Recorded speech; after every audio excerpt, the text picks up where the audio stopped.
오늘 하나님의 말씀은 창세기서 1장 1절의 말씀입니다. 제가 봉독하겠습니다. 설교 내용은 창세기 1장 전장인데요, 먼저 읽기는 1절만 먼저 읽도록 하겠습니다. 태초에 하나님이 천지를 창조하시니라. 아멘. 제가 신학교 다닐 때 설교학 시간마다 늘 교수님들이 하신 말씀이 있습니다. 그게 뭐냐 하면, 성경의 모든 구절은 다 예수님을 향하고 있고 나타내고 있기 때문에 구약의 말씀을 가지고 설교할 때마다 꼭 그 안에 계시는 예수님을 설교하라고 이야기를 합니다. 예수님을 발견하고 설교하라고. 그래서 이제 설교학 시간마다 그 안에 계신 예수님을 찾는데 굉장히 많은 시간을 보내고 그렇게 설교했던 적이 기억이 납니다. 오늘 말씀 우리가 잘 아는 대로 천지 창조에 대한 말씀입니다. 근데 오늘 이 말씀을 가지고 이 안에 계신 우리 예수님을 우리가 한번 생각해 보기를 원합니다. 오늘 설교 제목이 뭐냐? 천지 창조 속에 나타나신 예수님의 모습입니다. 천지 창조 속에 나타나신 우리 예수님의 모습은 어떠한가? 첫째는 시작이요 창조주이신 예수님을 우리가 보게 됩니다. 오늘 말씀 1절에 보니까 태초에 하나님이 천지를 창조하신다라고 그렇게 시작을 합니다. 태초에, 처음 시간이죠. 시간의 기원, 시간의 원점, 시간의 시작을 이야기합니다. 근데 하나님 천지를 창조하셨어요. 근데 하나님의 창조는 무에서 유를 만들어내신 말씀으로, 무에서 유를 만들어내신 창조의 시간입니다. 그래서 구약의 창세기서 1장 1절에 구약의 시작은 하나님으로부터 시작을 합니다. 그렇죠? 근데 신약의 시작은 누구로부터 시작을 하느냐? 그러려면 마태복음 1장 1절을 봐야 되죠. 신약의 시작은 아브라함과 다윗의 자손 예수 그리스도의 계보라, 주님으로부터, 예수님으로부터 시작을 합니다. 구약과 이 신약이 마치 레일, 이렇게 기차 레일처럼 신비하게 연결되어져 있는 것을 보게 됩니다. 천지를 창조하신 하나님, 그분이 바로 인간의 몸을 입으시고 이 땅에 오셔서 신약에서 또 다른 새로운 세계를 만드십니다. 어떤 면에서는 신약의 그 시간 속에서도 무에서 유가 만들어지는 거예요. 왜냐하면 그 수많은 인간이 있지만 그 수많은 인간들 중에 한 사람도 우리를 구원할 자는 아무도 없었어요. 무였어요. 무. 아무도 없었어요. 근데 오직 한 분, 우리 예수님이 이 땅에 오심으로 인하여 그 한 분이 우리의 구원자가 생긴 것입니다. 그런데 하나님이 하신 거예요. 솔직히 우리 예수님은 천지를 창조하실 때도 그 자리에 계셨고요, 그러니까 천지를 창조하신 분이기도 하십니다. 그러니까 우리 예수님은 모든 것의 시작이세요. 이 땅의 모든 것을 만드셨어요. 그리고 인간의 구원의 시작도 우리 예수님부터 시작되죠. 그 구원의 사랑도 예수님부터 시작되고요. 그 율법 속에서 어두워진 이 세상 속에 우리 주님께서 오셔서 구원의 시작을 하십니다. 구약은 하나님의 천지창조로 시작하지만 신약은 이 땅에 예수님의 오심으로 시작을 합니다. 그 하나님이 천지를 창조하신다라는 이 창조라는 단어는 히브리 말로 빠라라는 그 단어입니다. 뭐 옷을 빨아라 뭐 이런 비슷한 건데 그런 것 좀 들리지만 빠라가 창조예요. 창조. 하나님이 창조하셨다. 그런데 이 창조라는 이 단어가 우리의 구원의 사역에도 쓰여지는 단어입니다.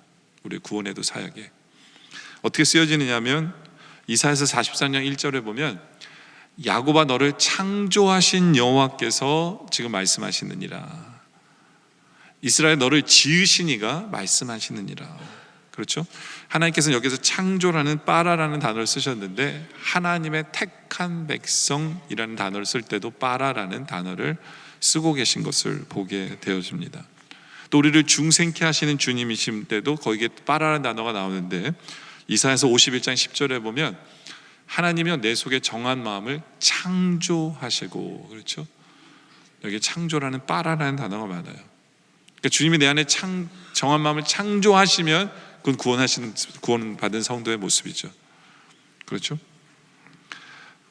또 새하늘과 새 땅, 구원받은 백성이 머무는 그 새하늘과 새 땅을 얘기할 때도 이사야서 65장 17절에 보라 내가 새하늘과 새 땅을 창조하나니 라고 얘기하면서 우리의 구원의 터전을 창조해 주시는 우리 하나님이시다 라는 것을 우리에게 말씀합니다. 제가 왜 창조해라는 이 단어를 계속해서 강조하냐면 우리를 구원하시는 그 부분에 있어서 창조의 역사가 있기 때문에 그래요. 그 역사가 뭐냐 하면 고린도후서 5장 17절로 가면 나와요.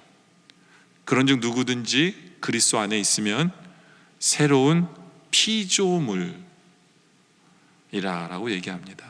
피조물이라. 온 우주 만물을 창조하신 그 주님께서, 무에서 유를 창조하신 주님께서, 없는 것에서 딱 하는 순간 모든 것을 창조하시는 그 주님께서 우리가 예수를 믿는 그 순간 우리 안에 한 가지를 창조하세요. 그게 뭐냐? 새로운 피조물로 우리를 창조하십니다. 우리 안에 새로운 영을 허락하셔서 이전에 없던, 어느 누구도 가지지 못한 그 모습으로 우리를 창조하십니다. 그것이 새로운 피조물이에요. 새로운 피조물. 그러니까 여러분들은 못 느꼈죠. 예수를 믿는 그 순간 주님이 창조하셨는데 우리는 못 느꼈어요. 근데 우리는 이미 변화되어져 있는 모습이 된 것을 우리는 생각할 수 있게 돼요. 우리가 어떻게 변화되어져 있느냐? 예수님께서 말씀하시는 산상수훈의 모습을 보면 그게 바로 우리가 새롭게 된 피조물이라는 것을 보게 돼요. 산상보훈의 말씀을 보면 우리는 이렇게 됩니다. 마태복음 5장 3절에 심령이 가난한 자는 복이 있다고 하는데요, 우리가 어느새 심령이 가난한 자가 되어 있는 것을 보게 돼요. 옛날에는 영적인 것에 배고픔을 느끼지 못했어요. 우리는 거긴 죽어 있기 때문에. 근데 새로운 피조물이 되는 순간 우리는 영적으로 배고픔이 뭔지를 알아요. 그래서 우리는 예배 드려야 되지, 예배를 기도를 해야 되지, 말씀을 봐야 되지 하는 이러한 것은 배고픔이 느껴지는 거예요. 우리는 새로운 피조물이기 때문에 그게 느껴져요. 심령이 가난한 게 뭔가를 알아요. 애통하는 자가 됩니다. 우리는 어느 순간 죄를 짓잖아요. 그럼 우리는 어느 순간 우리 안에서 애통이 생겨나요. 이렇게 하면 안 되는데, 이렇게 죄를 지면 안 되는데, 새로운 피조물이기 때문에 그런 현상이 벌어지는 거예요. 예전에는 안 그랬어요. 온유한 자는 복이 있나니, 우리는 주님 때문에 참아야지, 이런 마음이 생기는 거예요. 또 의에 줄이고, 우리는 말씀에 줄이고 하나님의 뜻을 이루기 위한 그 소원이 우리 안에 있고, 그리고 그렇게 살아야만 한다는 것을 우리는 알아요. 이게 새로운 피조물이기 때문에. 긍휼력입니다. 우리는 사람을 보면서 불쌍히 여길 줄 알게 돼요. 예전에는 그냥 지나치던 사람도, 옛날에는 잘 먹고 잘 사는 사람을 불쌍히 여겨본 적이 없죠. 근데 어느 순간부터 사람 잘 먹고 잘 사는데 문제는 주님이 없는 그 모습을 보면서 우리는 불쌍히 여겨지게 돼요. 이게 왠지 아세요? 우리는 새로운 피조물로 창조되었기 때문에 그래요. 창조자 하나님께서 우리를 새로운 피조물을 만드셨기 때문에. 마음이 청결한 자, 들어온 게 보여지기 시작해요. 이건 죄구나, 마음이 청결해야 돼, 내 마음이 문제구나, 원점으로 돌아가서 보게 되고, 화평케 하는 자는, 화평하게 하는 자는, 이제는 우리가 다른 사람이 나를 힘들게 하면 그냥 무시하면 돼, 안 보면 돼. 근데 이제는요, 그게 안 돼요. 원수를 사랑하라는 그런 말씀과 이런 것들이 화평을 위해서 기도하게 되고, 왜 우리가 이런 모습으로 삽니까? 새로운 피조물이기 때문에 그래요. 어느새 우리가 예수를 믿는 그 순간 우리 창조주 하나님께서 우리 안에 새로운 피조물로 우리를 만드셨기 때문에 우리가 이렇게 변화된 거예요. 그렇죠? 얼마나 감사한지 몰라. 이것이 예수님 닮은 모습이거든요.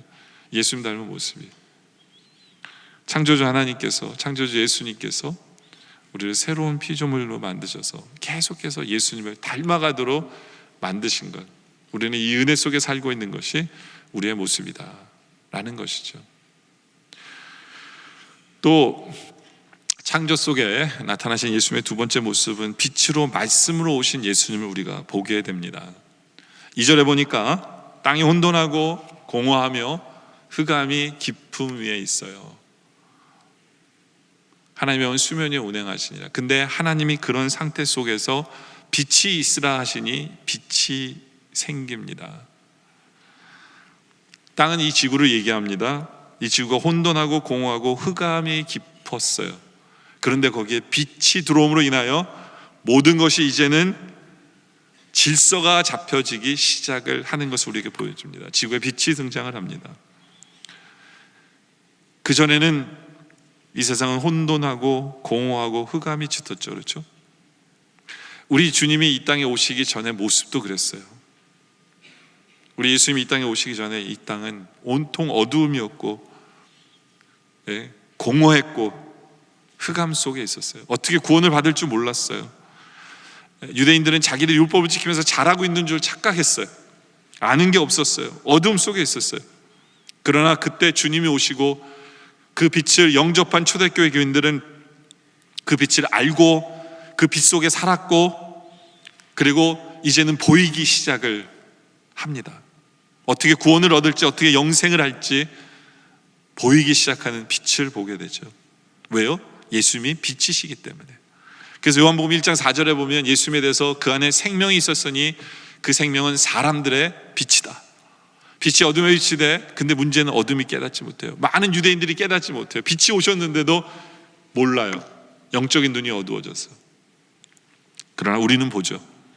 우리 주님께서는 직접 이렇게 말씀하십니다. 요한복음 8장 12절에 예수께서 말씀하여 이르시되 나는 세상의 빛이니 나를 따르는 자는 어둠에 다니지 아니하고 생명의 빛을 얻으리라 라고 말씀하세요.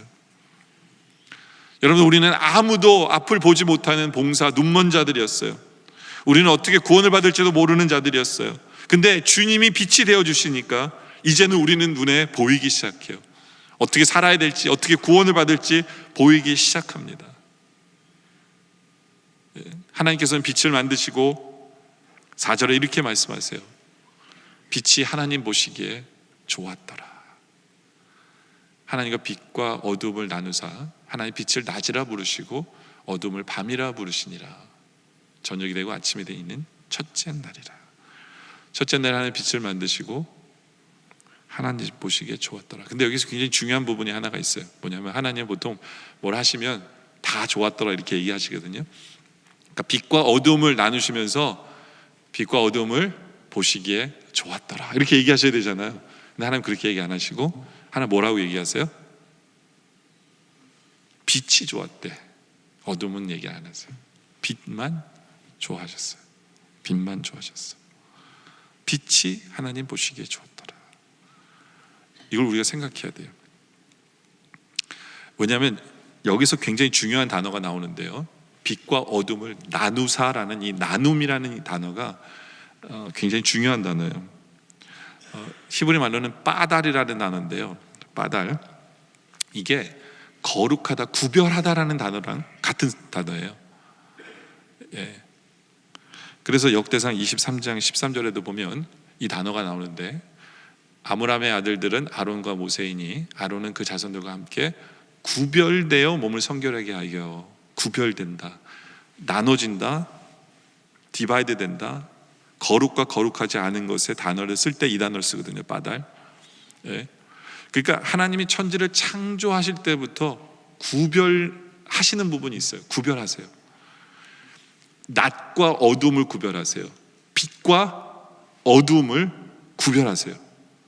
이게 무슨 얘기냐면요, 하나님이 창조 때부터 구별하시고 나누시는 것이 있기 때문에 우리는 어디에 속해 있는지를 우리는 알아야 된다는 거예요.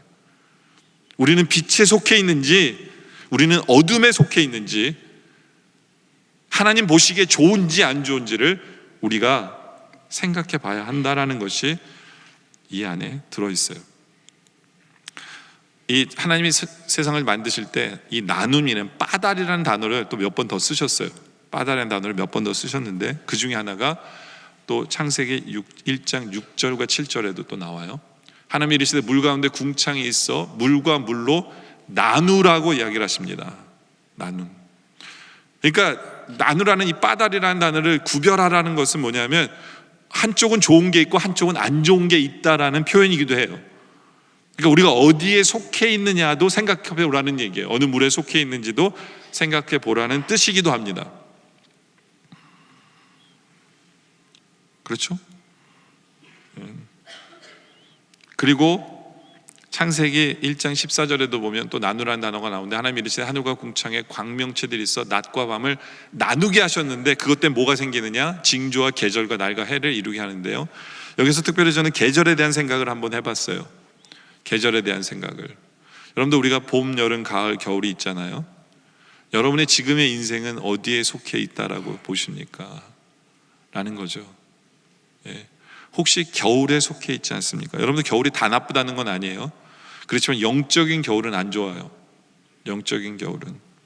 마태복음 24장 20절에 이런 말씀이 있어요. 너희가 도망하는 일이 겨울에나 안식일에 되지 않도록 기도하라. 여기서 겨울이라는 이 표현은 영적인 겨울도 들어가요. 영적인 겨울은 뭐냐면 내 믿음이 식어버린 거예요.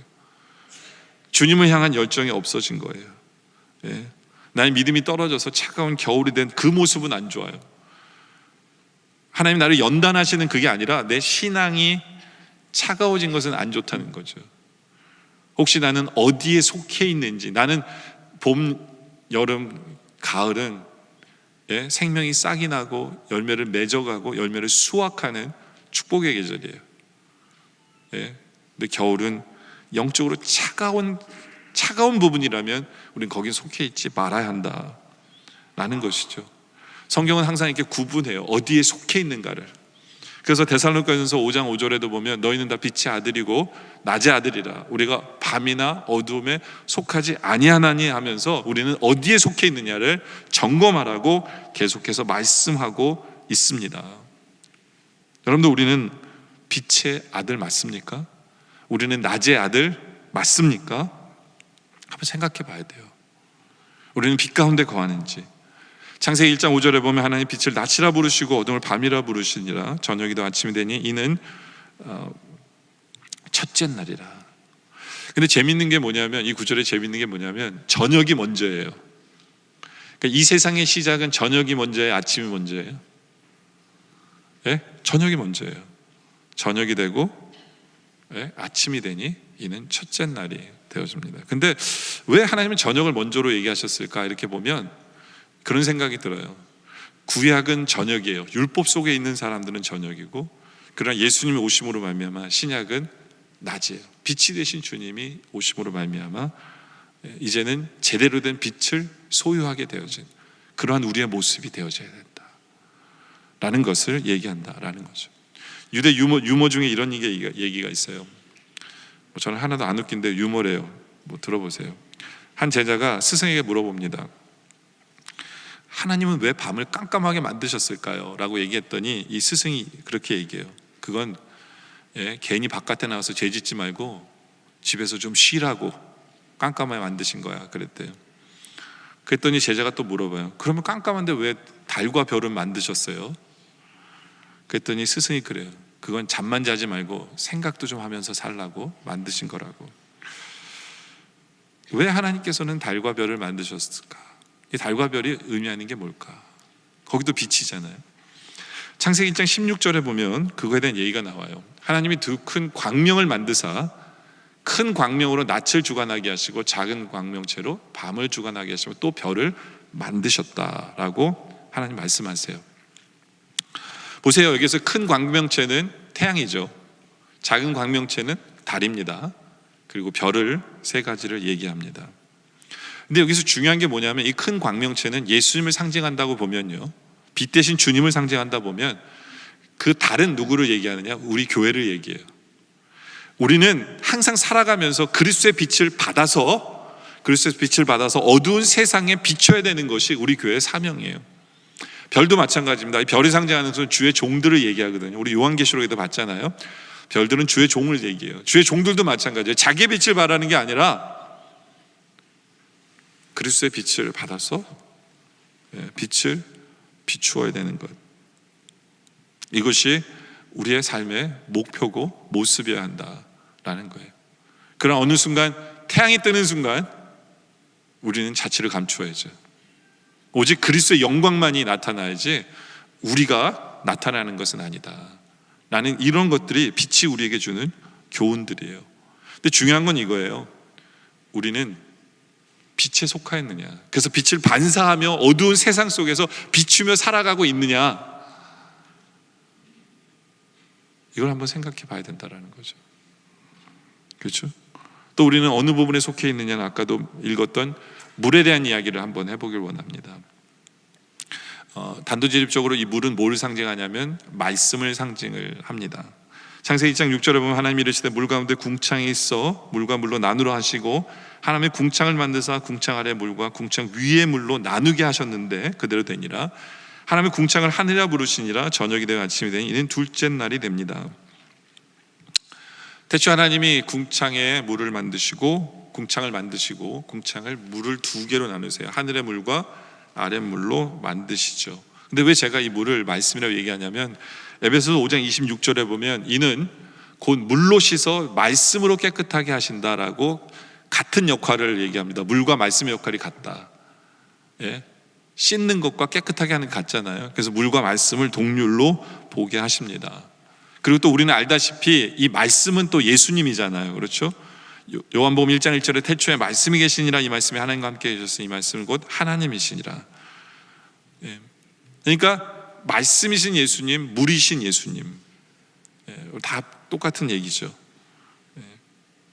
근데 하나님이 창세기에서 1장 6절에 하나님이 이르시되 물 가운데 궁창이 있어 물과 물로 나누라고 얘기를 합니다. 아까도 얘기한 대로 물에는 두 종류가 있다라고 볼 수가 있겠죠. 그렇죠?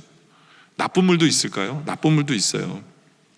요한계시록 17장 1절에 보니까 또 7 대접을 가진 7 천사 중 하나가 와서 내게 말하 이르되 이리로 와라.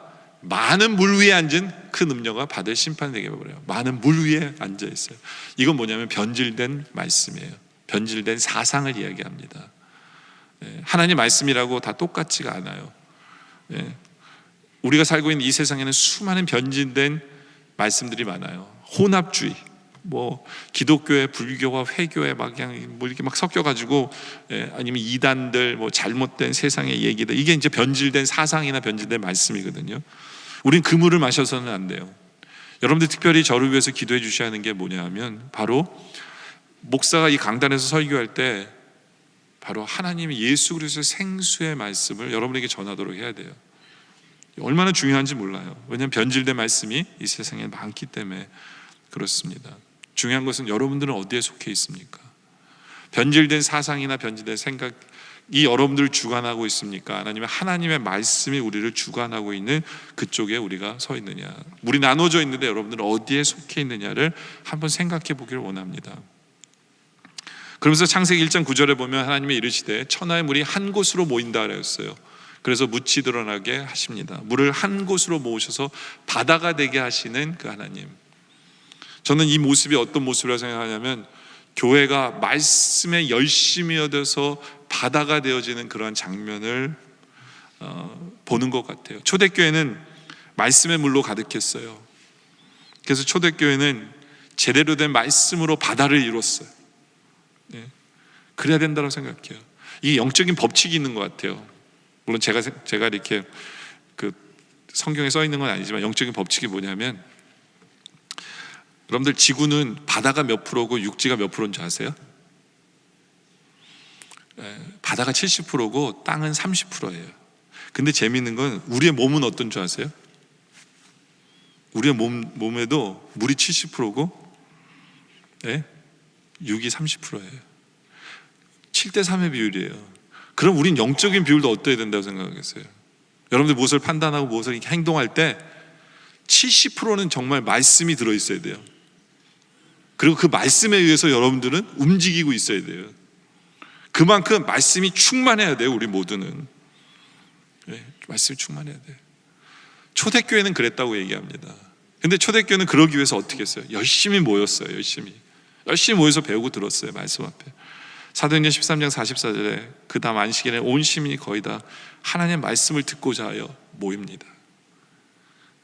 그래야 돼요. 정말 우리 교회 성도들도 그래서 영적인 바다를 이뤘으면 좋겠어요. 우리 교회가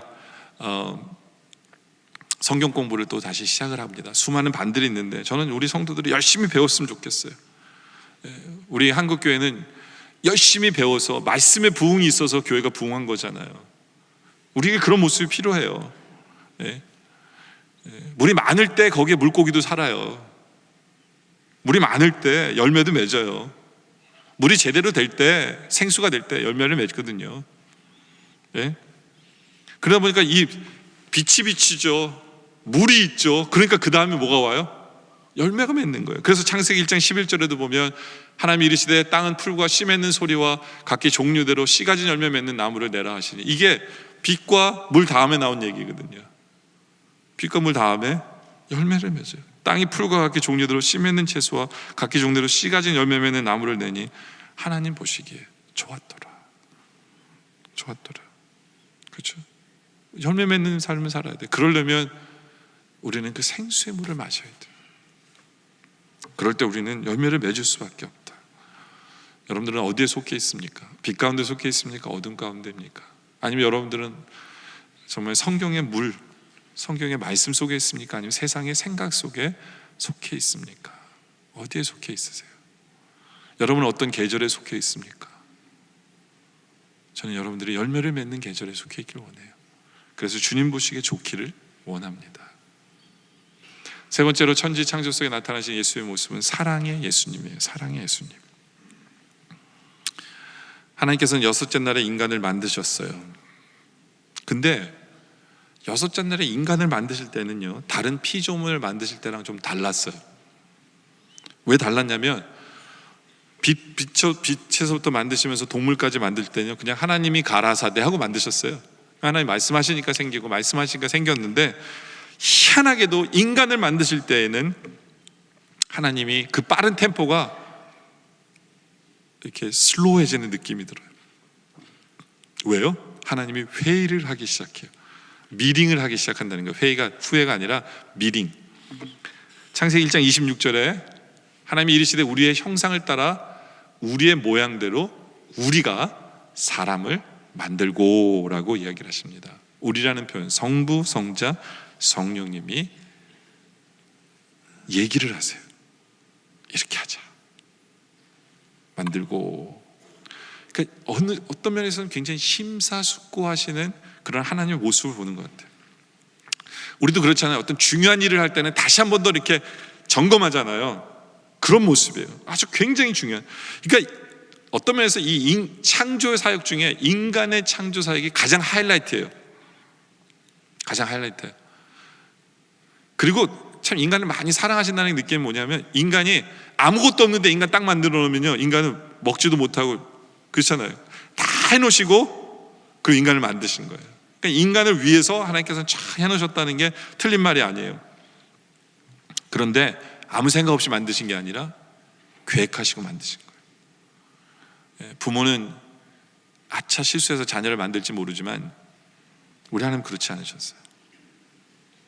깊은 숙고 끝에 깊은 생각 속에 계획을 하시고 인간을 만드셨어요. 그래서 우리 하나님이 인간을 만드신 것에 대해서 사도 바울은 에베소 1장 4절에 이렇게 표현합니다. 그 창세전이 지금 이 창세기 1장이죠. 창세전에 그리스도 안에서 우리를 택하셨어요. 그러니까 주님의 계획이 있어요. 택하심의 계획이 있어요. 또 우리를 사랑 안에서 그 앞에 거룩하고 흠이 없게 하시려고 그 기쁘신 뜻대로 우리를 어떻게 하세요?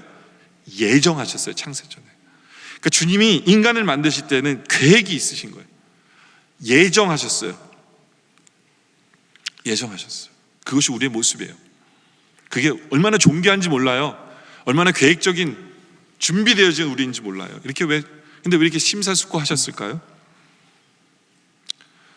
여러분들 이렇게 제대로 된 부모들은 자녀를 낳기 전에 계획을 하잖아요. 그렇지 않아요?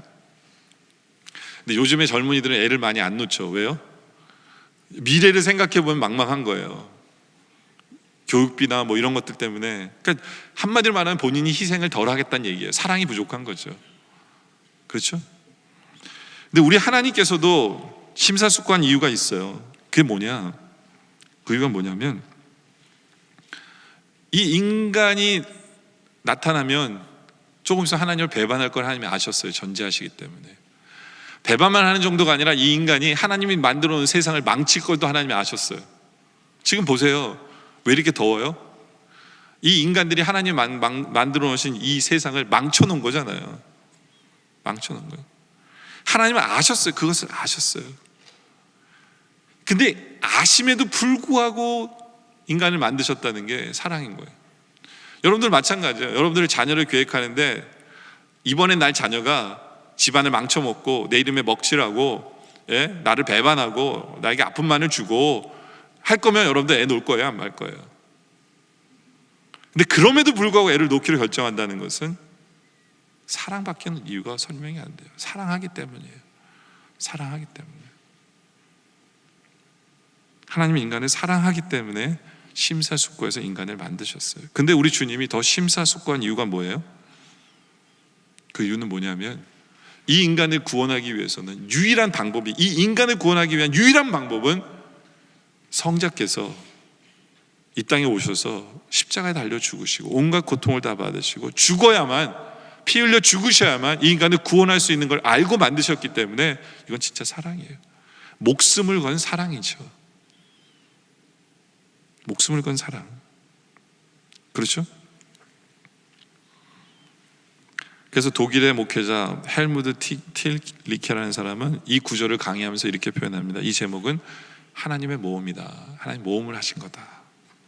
인간을 만드신 것은 하나님에게도 모험이었다. 그러면서 이렇게 설명합니다. 하나님은 자신의 모험을 감행하면서 인간 스스로 인간에게 얽매이기로 결정하신 거예요. 인간에게 얽매이신, 자유하신 분이 이제는 우리를 만드시면서 우리 인간에게 얽매이신 거예요. 예. 또 인간에 의해 멸시당하셨어요. 또 인간에게 거부당하셨고 무시당하고 욕을 당할 것을 알고 만드셨어요. 각오하시고 만드신 거예요. 근데 이것이 사랑이에요. 이것이 사랑. 한 생명을 탄생시키시고 성숙한 존재로 만들기 위해 기꺼이 주님이 희생하신 거예요. 나를 만들기 위해서 우리 예수님이 희생하신 거예요. 우리 예수님이 희생하신 거예요. 그렇죠? 네. 바로 사랑이라는 것밖에 답이 없어요. 답이 없어요. 그래서 우리가 이 창세기를 자세히 보면요, 참 재밌는 부분이 있는데 뭐냐면 하나님이 매번 뭘 만드시면 보시기에 좋았더라라고 얘기하시는데, 제가 매번이라고 얘기했더니 어떤 분이 목사님 둘째 날 만들고는 좋았더라는 얘기 안 하셨는데요 그러시더라고요. 근데 하셨어요. 그러니까 우리가 그 구절을 한번 볼까요? 창세기 1장 8절에 보면 하나님이 궁창을 하늘이라 부르시고 저녁이 되고 아침이 되니 둘째 날이라. 물론 좋다고 얘기 안 하셨죠. 그러니까 물을 나누시는 과정이 둘째 날이에요. 물을 이렇게 위로 아래로 나누셨는데, 근데 왜 보시기에 좋았다라고 둘째 날은 얘기 안 하셨냐면 아직 사역이 끝나지 않았기 때문에 셋째 날로 연결이 돼요. 그 사역이. 셋째 날에 뭐 하십니까? 그러면서 하나님이 이르시되 천하의 물을 한 곳으로 모으시고 묻이 드러나게 하시니 그대로 되면서 하나님의 묻을 땅이라 부르시고 모인 물을 바다라고 부르신 후에 하나님 보시기에 좋았더라라고 표현하세요. 그러니까 물에 대한 사역을 아직 끝마친 게 아니라 둘째 날과 셋째 날 연결이 되면서 물에 대한 사역에 대해서 보시기에 좋았더라고 얘기하신 거 맞아요. 둘째 날과 셋째 날 합쳐서 보시기에 좋았더라고 얘기하신 거예요.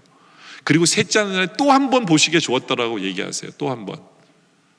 그게 아까 우리가 읽었던 11절부터인데 11절에 보면 채소를 만드시고 뭐 이렇게, 이게 셋째 날이거든요.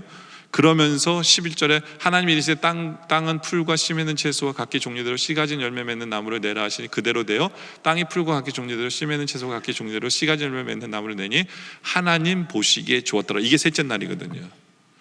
그러니까 둘째 날은 좀 보시기에 좋았다는 얘기를 사역을 마친 후에, 그 둘째 날 마친 후에 보시기에 좋았더라 얘기하시고, 셋째 날에는 이렇게 하시고 보시기에 좋았더라.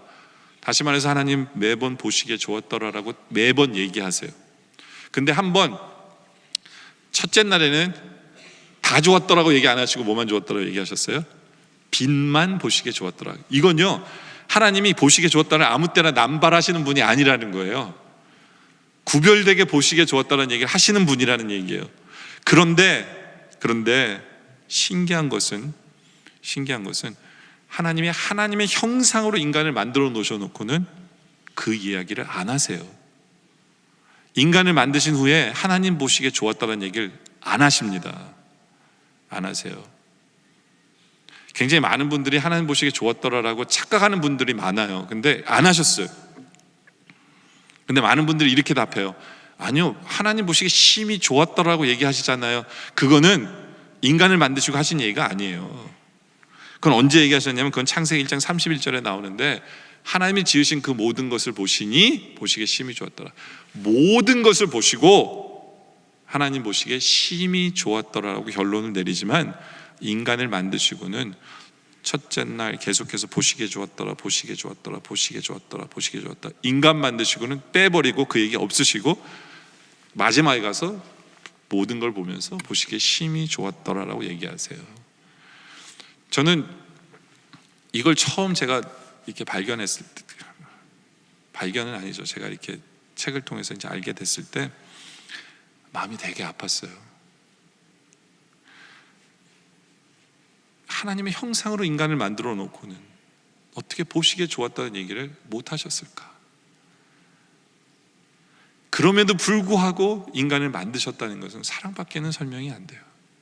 사랑밖에는. 하나님은 죄짓 걸 알고 만드셨기 때문에 그 얘기를 안 하신 거예요. 독생자 예수 그리스도가 이 사람을 위해서 죽어야만 구원을 얻을 수 있는 인간을 만드신 걸 아셨기 때문에 그 얘기를 안 하셨지만, 거기에는 깊은 사랑의 역사가 시작인 것을 우리는 보게 되는 거죠. 우리는 그 사랑 앞에서 이제 반응해야 돼요. 이 사랑 앞에서 우리가 분명히 기억해야 되는 것은 뭐냐면, 우리는 하나님의 형상으로 지음을 받았다라는 이 은혜를 기억해야 돼요. 여러분들 참 재밌는 건 뭐냐면, 하나님께서는 십계명에서 어느 것도 하나님의 형상이라고 만들지 말라고 하는 명령하셔 놓고는 하나님이 하나님의 형상으로 만드셨잖아요. 그게 누구예요? 우리예요. 이거는요, 우리가 얼마나 존귀한 존재인지 모른다는 거예요. 이 세상에는 하나님의 형상이 아무것도 없어요. 우리만 하나님의 형상으로 만드신 거예요. 하나님이. 왜요? 다른 우상에게 머리 숙이지 말라고. 다른 어떤 것도 하나님의 형상이 될 수가 없으니까, 너만이 하나님의 형상이니까 다른 것을 하나님 것이라고 하나님이라고 착각하지 말라는 거예요. 절하지 말라는 거예요. 천사도 우리 밑에 있어요. 천사도. 세상의 모든 것이 우리 밑에 있기 때문에 우리 스스로가 존귀함을 유지하라는 거예요. 다른 우상을 섬기지 말라는 뜻이 그 안에 있어요. 하나님의 형상으로 만드신 것이 얼마나 아름다운 존재인지 몰라요. 그래서 시편 기자는 8장 4절에 우리를 이렇게 표현합니다. 사람이 무엇이길래 주께서 그를 생각하시며 인자가 무엇이길래 주께서 그를 돌보시나이까. 그를 하나님보다 조금 못하게 하시고 영화와 존귀로 관을 씌우셨어요. 이게 우리예요. 영화와 존귀로 관을 씌우신 것이 우리다. 그렇죠. 우리가 얼마나 대단한 존재인지를 우리는 알아야 돼요. 얼마나 존귀한 존재인지를 우리가 알아야 돼요. 그럴 때 우리는 늘 존귀한 길로만 나아가야 되고 존귀한 결정만 내려야 돼요. 그리고 하나님의 형상을 지음받았기 때문에 우리에게는 한 가지의 하나님이 책임을 주신 게 있어요. 한 가지 우리에게 특권을 주신 게 있는 게 뭐냐 하면, 창세기 1장 28절 뒷부분에 보면 땅을 정복할 특권을 주셨고, 그리고 모든 생물을 다스릴 수 있는 특권을 우리에게 주셨어요. 그렇기 때문에 우리는요, 하나님이 우리에게 주신 축복들을 다스려야만 돼요. 그것에 종이 돼서는 안 돼요. 하나님이 우리에게 주신 물질을 우리는 다스려야 되는 거지 종이 돼서는 안 돼요. 네. 우리가 우리의 아이덴티티를 정확히 아셔야 돼요. 근데 우리가 다스리라 그러고 정복하라 그러니까 막대하라는 얘기가 아니에요. 우리가 그것을 잘 다스림으로 인해서 그것이 다른 사람에게 복이 되도록 하는 역할이 우리 할 일이에요. 그게 주님이거든요. 모든 능력을 가지신 주님께서 우리를 섬기심으로 말미암아 우리로 복을 받게 하신 것처럼, 이제 우리 할 일은 주님께서 우리에게 주신 것을 가지고 잘 다스리고 잘 사용함으로 말미암아 다른 사람이 복을 누리게 하는 거예요. 다른 사람뿐만 아니라 자연이 복을 누리게 해야 되는 거예요. 그것이 우리 할 일이에요. 그것이 주님이 택한 백성의 모습이다. 예수님의 사랑을 입은 성도들의 삶이다 라는 것을 기억해야 되죠. 이제 말씀의 결론을 내립니다. 천지를 창조하신 우리 주님께서 우리를 새로운 피조물로 만들어 주셨어요. 이제는 새로운 피조물답게 살기를 원합니다. 좀 더 주님을 더 열심히 닮아가기를 원합니다. 이제 우리는 어둠에 속해 있지 말고 빛에 속해 있기를 원합니다. 우리는 생수를 마시는 성도들이길 원해요. 세상의 사상을 마시지 않고 생수를 마시는, 생수의 말씀을 마시는 성도들이길 원합니다. 영적으로 겨울이지 않기를 원합니다. 우리는 이제 봄, 여름, 가을의 모습 속에 열매를 맺어가는 우리의 모습이길 원해요. 그래서 주님 보시기에 기쁜, 주님 보시기에 아름다운 우리 되기를 원합니다. 주님의 사랑을 받았기에, 이제는 하나님의 형상으로 지음을 받았기에 존귀한 자리에 서기를 원합니다. 이제는 하나님이 다스리라고 했기에 더 이상 다른 것들의 종이 되지 아니하고 잘 다스림으로 말미암아 다른 사람에게 복의 근원의 삶을 살아가는, 나를 만나는 모든 사람들이 예수를 알게 되어 복을 받게 되어지는 그러한 복된 삶을, 예수님 닮은 삶을 살아가는 우리 모두가 되어주시기를 주님의 이름으로 축원합니다. 기도드리겠습니다. 아버지 하나님, 온 우주 만물을 창조하신 그 주님께서 나를 새로운 피조물로 만들어주심에 감사합니다. 이제는 영적으로 배고플 때마다 우리가 감사하게 하여 주시고, 제대로 된 양식을 먹게 하시고 생수의 말씀을 마시는 우리들 되게 하여 주시옵소서. 주님의 사랑 때문에 이제 우리가 하나님의 형상인 것을 기억하며 존귀한 자리, 존귀한 길로만 나아가게 하여 주시옵소서. 잘 다스리게 하여 주시옵소서. 그래야 우리를 만나는 모든 사람들이 복을 받게 하여 주시옵소서. 엉뚱하게 우상을 쫓아가지 않게 하여 주시옵소서. 오직 주님만을 높이며 주님께 영광을 돌리고 주님을 기쁘시게 하는 예수님 닮은 모습 되게 하여 주시옵소서. 예수님의 이름으로 기도드립니다. 아멘.